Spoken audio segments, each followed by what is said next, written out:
আমার হাঁটুর বয়সে ছেলেপিলি যদি বিয়ে হয়ে যায়, আমি তো হাঁটুর ওপরে বয়সে, আমার তো বিয়ে হচ্ছে না কেন?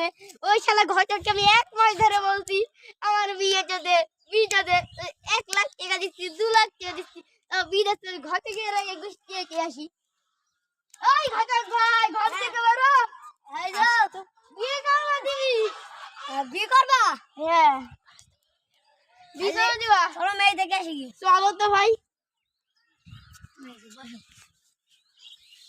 তোমার মুখটা একটু খোলো তো। এমবি এটাই আমি বিয়ে করবো। ক লাখ টাকা লাগে? কালকে বিয়ে হয়ে যাবে না? ঠিক আছে, কালকে তো মানে সামনে কালকেই নে। এই নাও ঘরে যাও। কালকে হয়ে গেছে এবার নেন। কালকে হয়ে গেছে, বসেন। আমি ঘটক বসেন বসেন। তুমি বলো কবুল। কবুল। আরেকবার বলো না, কবুল। আরেকবার